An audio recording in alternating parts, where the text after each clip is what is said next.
Hello and welcome back to the channel. Figured I'd throw on the new Michigan Rose Bowl champion J.J. McCarthy jersey for this video as we're talking about his replacement.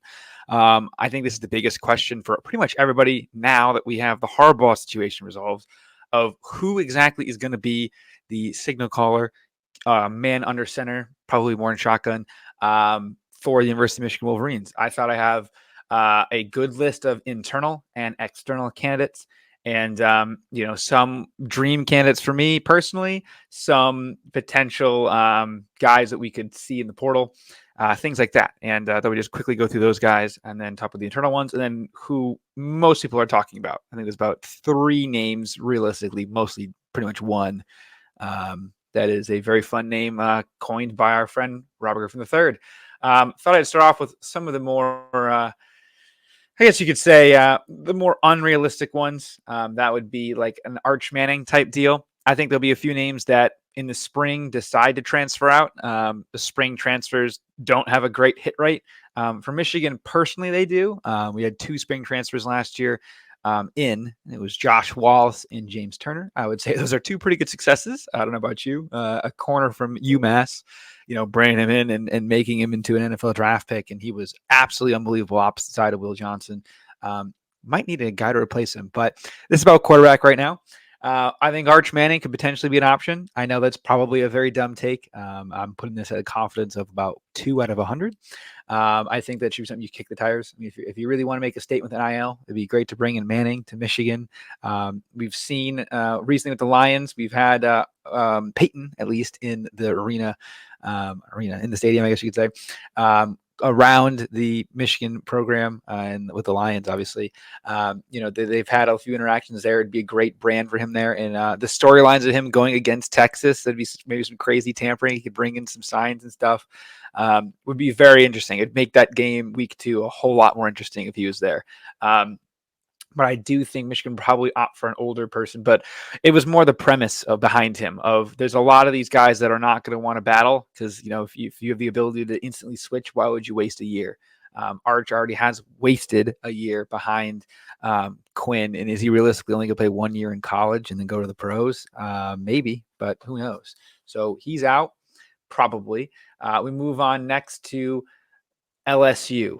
LSU's got 2 quarterbacks. They brought in A.J. Swan, the quarterback for Vanderbilt. Maybe not the best stats. Might be a backup guy, but he's a sophomore coming in. He's a bit of a dual threat, I believe. Sorry, my computer's really slow right now. I've got like 20 tabs open. Rushing, no, he didn't really run much either. So not the greatest of stats by him last year, but LSU did bring him in to compete with Garrett Nussmeier.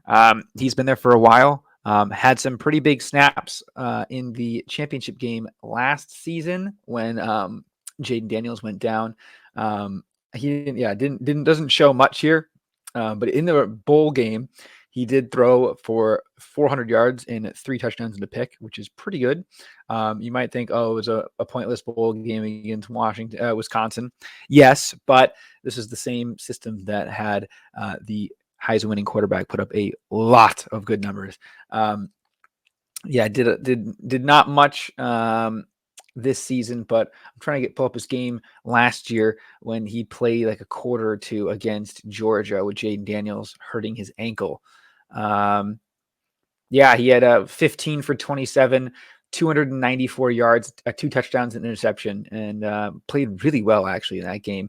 And of the other bad teams he played against Southern and New Mexico that season, he did very well as well, with a QB rating over 100 in almost every game he played. So he's got limited stuff here, but he would probably come in as again, he's not really he's more of a pocket passing guy. Wouldn't do anything, probably would come in for 1 year and then go pro, I'd imagine. And I think that's probably the more likely option for Michigan is guys that have 1 year, boost your stock, go pro. I think Michael Pratt was somebody that they really focused on, but I believe he declared for the draft and accepted a Senior Bowl invite, and I think has an agent. So the thought was we wanted him to do a little Cam Ward and come back to school. Even Cam Ward was someone we were interested in, but obviously they have moved on. So if the loser of that battle, I think, could be someone we look at with a new offensive coordinator. Maybe Nussmeier is not promised the job, and I would imagine Swan wouldn't give up a starting SEC job. Yes, it's Vanderbilt, but he wouldn't give it up to go sit on the bench at LSU, right? I know LSU is probably paying him a pretty penny, but I'd imagine that he would probably want to go somewhere where he would start. As for the portal, this is what I have actually open on the portal. There's 4 names right now. Drew Pine, the backup for Jaden Rashada down in Arizona State, formerly of Notre Dame, not very good. So no, thank you. Jeff Sims, the turnover machine at Nebraska, maybe would work at Michigan if you want to get super weird and super desperate. But obviously, I think there's a player on the roster that's a significantly better version of him.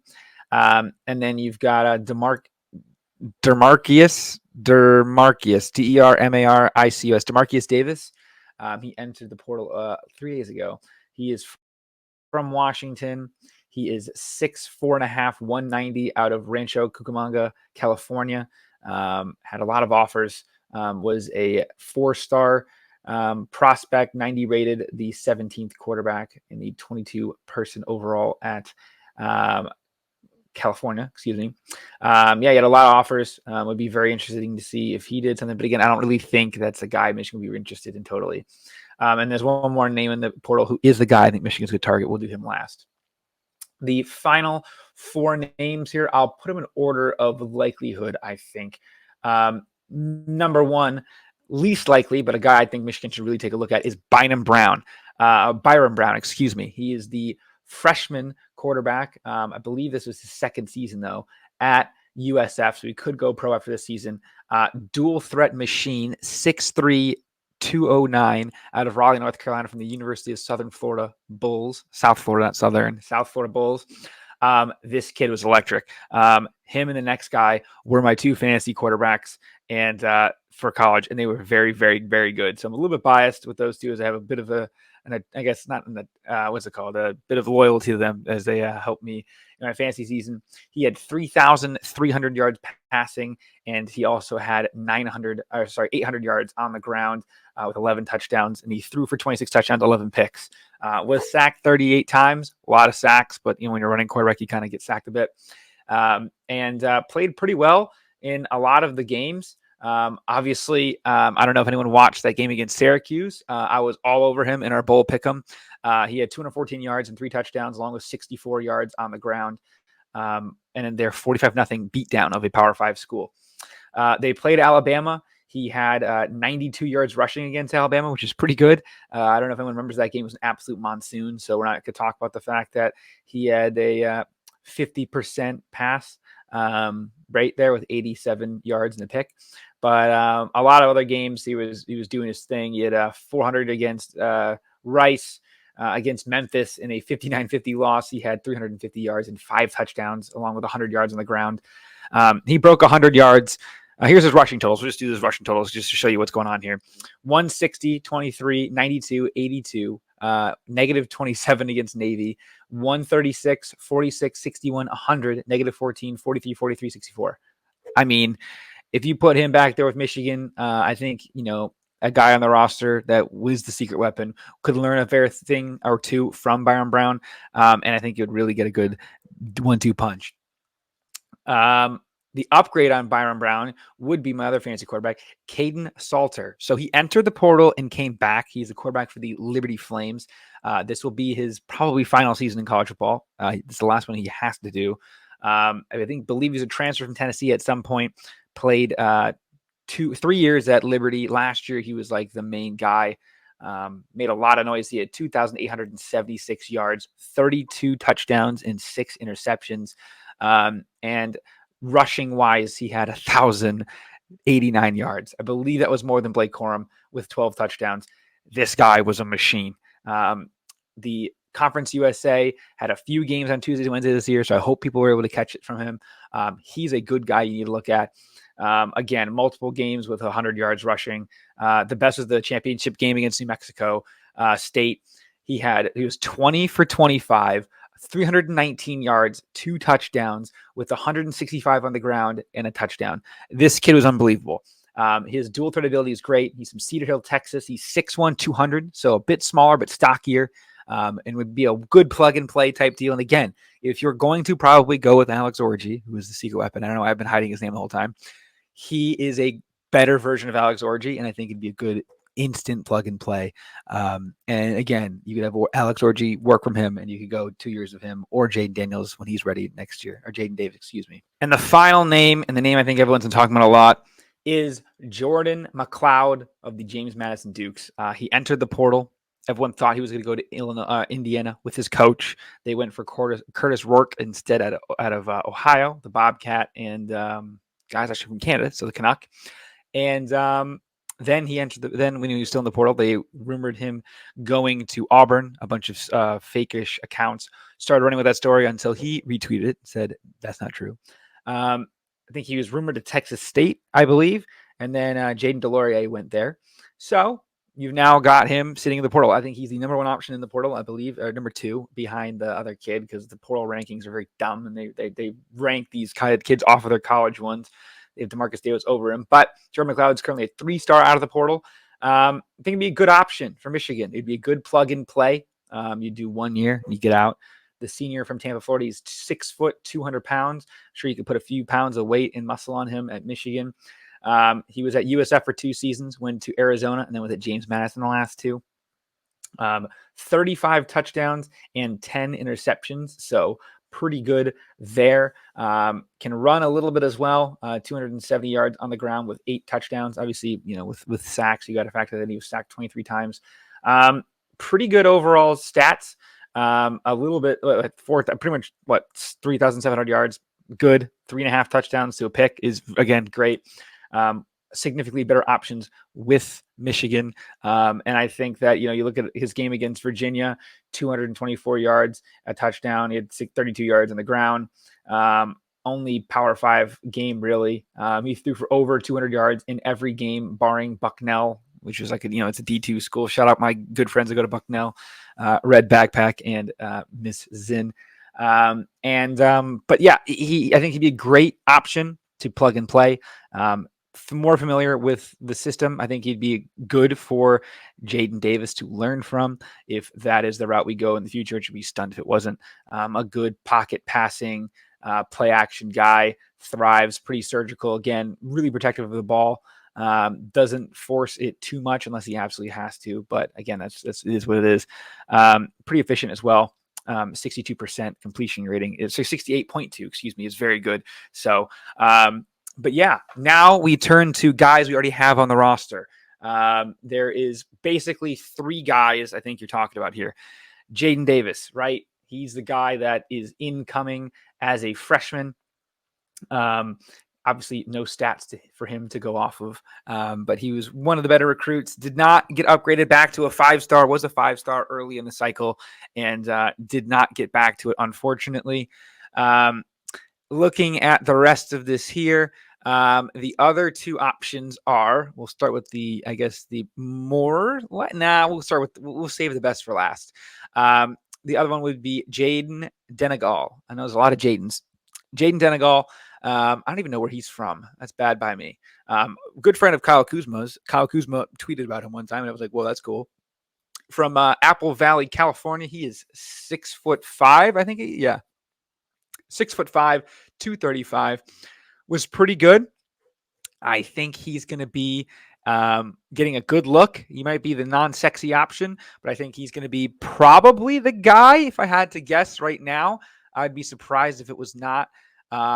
He did come in against Nebraska. I can pull up his stats real quick here. He had a good throw against Nebraska. He scored at least 8 touchdowns. Might have been 2. He might have handed one off. He had 50 yards and 1 touchdown is his season stats. So he was 4 for 5 though. He was 2 for 2 for 7 yards against Michigan State. Against UNLV, he had a 35-yard touchdown, 35-yard pass, and then against Nebraska, he had 1 pass for an 8-yard touchdown. So maybe inflated his stats a little bit there, but he played in 4 games, so he didn't lose his red shirt, which is good. So he still is technically a freshman if you want to look at how everything works, but I'm sure that won't matter. in the long run, but he could be a good option there. He's getting a lot of love. 6'5" is a big guy, has dual threat ability, but obviously prefer to be, again, that Michigan type guy right now, mobile pocket passing type guy. I mean, you could guessingly call JJ dual threat, but he's more of a mobile pocket passer, I think would be a way to do it. The true dual threat, honestly more of a runner, is Alex Orji. Has thrown one pass in 2 seasons. It was a 5-yard completion. I don't even know against who. I'm looking at the stats here. But he's the runner, right? 6'3", 236. He does some kick coverage stuff, did some special teams. Was like, I think, a gunner at some point. He had 15 carries for 86 yards this season. 2 rushes and 11, 2 rushes for 11 yards against Bowling Green. 5 rushes for 27 and a touchdown. Great touchdown against Michigan State last year. 2 carries for 22 yards against Ohio State, including a 20-yard spark. And then he had a similar thing against Washington. He came in for a 13-yard spark, and then the next play was no one. He would really come in for 2 plays, run 2 back-to-back times, and then give JJ a little breather or something, or kind of a spark, just to like throw the defense off a bit. It was great, though, with Ohio State. He came in right off the bench in the, right after the first drive of the second half. But can he throw the football is the question. He did throw 1 pass against UConn. It was for 5 yards, but he had 2 touchdowns to start the year last year, 1 against UConn and 1 against Colorado State to begin the season. But that was about it, right? So he's super limited in terms of stat-wise as well. It's funny when the season stats says 0 yards, 0 touchdowns, 0 interceptions. But if he learns to throw, it's going to be a problem. I know the lazy comparisons could be Denard Robinson. I would say, he's got Jaden Milroe tendencies, everyone's been saying. Again, that's very lazy because it seems wickedly disrespectful to Jaden Milroe. But look, he's one of the better athletes I've seen in a long time. If you can figure out a way for him to just hit some open guys every once in a while, and he's a run-dominant offense, and you want to rely on that, by all means. Do I think that's really possible for Michigan to do a lot with him? No. Do I think we could maybe have him start the Texas game and just totally throw him off guard and have him just dominate him on the ground? Yes. I've been thinking about this a lot. This is probably dumb by me. I think we should have the starter for the Texas game not play in the first game. That might be me being nuts. Have Denard go out there week 1, leak that it's him the whole time, and then have Orji just start against Texas, or do the exact opposite. I don't know. That's just me probably looking into it too much. But I think Alex Orji will be the secret weapon. He'll probably be the guy that everyone talks about all offseason. The spring game, last year I went to it with my guy Isaac, and it was freezing and cold, and it was brutal, but he was fun running around, running through people. And that's the thing is he is a big guy. The Milroe comparison for me starts and ends with their dual threat ability, mostly running the ball. I'd say Orji's taller, faster, stronger, which is true. He's a big body like Milroe, where like guys, typically these mobile quarterbacks, like you think of like Lamar Jackson, right? Where it's like fast finesse. They're fast and finesse, obviously not as fast as Lamar, but they will run through you as well. They being Milroe and Orji. But I think the most likely options are McLeod, Orji, or Denard. I would probably say Denard 1, Orji 2, McLeod 3. McLeod comes in, it probably will be his job to lose. But let me know down below who you would like at quarterback. Would you think it should be Orji season, or do you think that it's going to be something else going on? But that's all I got for now. Please like and subscribe, and we'll see you guys next time. Go blue, go blue, go blue. Peace.